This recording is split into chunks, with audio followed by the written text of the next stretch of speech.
Movie super ಆಗಿದೆ. ಪ್ರೊಡ್ಯೂಸರ್ಗಳು ಧೈರ್ಯವಾಗಿ ಬಂಡವಾಳ ಹಾಕ್ಬೋದು. ಆ್ಯಕ್ಟಿಂಗ್ ಸೂಪರ್ ಆಗಿದೆ. ಕನ್ನಡ ಇಂಡಸ್ಟ್ರಿನ ಬೆಳೆಸಬೇಕು. ಬೇರೆ ಭಾಷೆಗಳನ್ನ ಹೆಂಗೆ ಬೆಳೆಸ್ತೀರ ಅದಕ್ಕಿಂತ ಹೆಚ್ಚು ಕನ್ನಡ ಇಂಡಸ್ಟ್ರಿನ ಉಳಿಸಿ.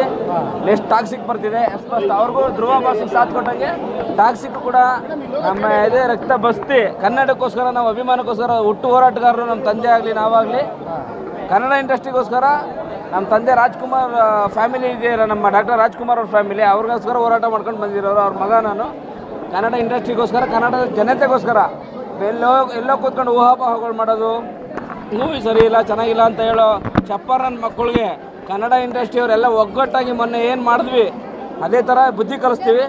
ಈಗ ಈಗಿನ ಕರಿಯಾ ಮತ್ತೆ ಜೋಗಿ ಸಿನಿಮಾ ನೋಡಿದ್ವಿ, ಪ್ರೇಮ್ ಸರ್ ಡೈರೆಕ್ಷನ್. ಹೌದು ಮೇಡಮ್, ಹೌದು. ಬ್ಯಾಕ್ ಪ್ರೇಮ್ ಆಗಿದ್ದಾರೆ ಅಂತ ಅನ್ಸುತ್ತಾ ಕೇಳಿ? ಖಂಡಿತ ಮೇಡಮ್. ನೆಕ್ಸ್ಟ್ ಲೆವೆಲ್ಗೆ ಪ್ರೇಮ್ ಸರ್ಗೆ ನೆಕ್ಸ್ಟ್ ಲೆವೆಲ್ಗೆ ಪ್ರೊಡ್ಯೂಸರ್ಗಳನ್ನು ಧೈರ್ಯವಾಗಿ ಬಂಡವಾಳ ಹಾಕ್ಬೋದು. ಕನ್ನಡ ಇಂಡಸ್ಟ್ರಿನ ನೀವು ಇನ್ನೂ ಬೆಳೆಸಿ. ಈಗ ನೋಡಿ ಯಶ್ ಬಾಸ್ ಹೆಂಗೆ ನಮ್ಮ ಟಾಪಲ್ಲಿ ತಗೊಂಡೋಗಿರೋ ಇಂಡಸ್ಟ್ರಿನ ಹಂಗೆ ಯಶ್ ಬಾಸ್ಗೂ ಸಾಥ್ ಕೊಡ್ತೀವಿ, ಧ್ರುವ ಬಾಸ್ಗೂ ಬೆನ್ನೆಲುವಾಗಿ ನಿಂತ್ಕೋತೀವಿ ಕನ್ನಡಿಗರು. ಜೈ ಹಿಂದ್ ಕರ್ನಾಟಕ. ಮತ್ತೆ ಎಲ್ಲಾದ್ರಲ್ಲೂ ತಾಯಿ ಬಗ್ಗೆ ತೆಗೆದಿದ್ದಾರೆ. ಈ ಮೂವಿಯಲ್ಲಿ ಅಣ್ಣ ತಮ್ಮದಿರ ಬಗ್ಗೆ ತೆಗೆದಿದ್ದಾರೆ. ತುಂಬ ಚೆನ್ನಾಗಿ ತೆಗೆದಿದ್ದಾರೆ ಫಿಲಿಮು. ಈ ಥರ ಫಿಲಿಮ್ನ ಎಲ್ಲ ಥಿಯೇಟ್ರಲ್ಲೇ ಬಂದು ನೋಡಬೇಕು. ಅಣ್ಣ ತಮ್ಮದಿರು ಯಾವ ಥರ ಇರಬೇಕು ಅನ್ನೋದ್ರ ಬಗ್ಗೆ ತೆಗೆದಿದ್ದಾರೆ.